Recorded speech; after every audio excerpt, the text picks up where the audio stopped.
Middle east 40 दिन और महातबाही की ऐसी तस्वीर जिसने पूरी दुनिया को हिला दिया। आग के गोले बने तेल डिपो, मलबे में तब्दील सैन्य ठिकाने और आसमान से बरसते मिसाइल और ड्रोन। ईरान और अमेरिका के बीच बढ़ते तनाव ने इस पूरे इलाके को जंग के मैदान में बदल दिया था। करीब 40 दिनों तक चली इस भीषण जंग में ईरान को भारी नुकसान हुआ है।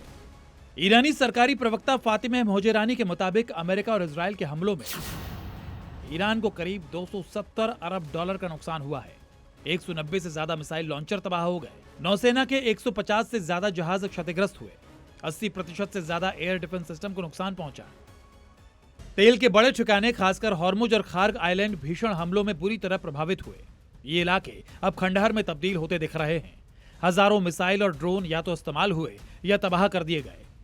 इस जंग ने अब नया मोड़ ले लिया है। ईरान ने खाड़ी के 5 देशों पर गंभीर आरोप लगाए हैं। सऊदी अरब, यूएई, बहरीन, कतर और जॉर्डन ने अमेरिका और इजराइल को ईरान पर हमले की इजाजत दी। ईरान ने इसे अंतर्राष्ट्रीय कानून और संयुक्त राष्ट्र चार्टर का सीधा उल्लंघन बताया है और साफ कर दिया है कि उस जंग का हिसाब सिर्फ मैदान में नहीं बल्कि कूटनीतिक टेबल पर ही होगा।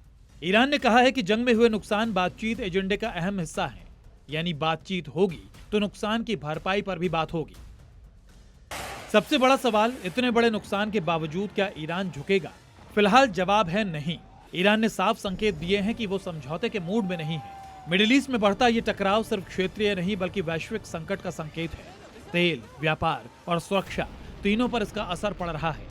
क्या ये जंग यहीं थमेगी या फिर और भड़कने वाली है? ब्यूरो रिपोर्ट, जी मीडिया।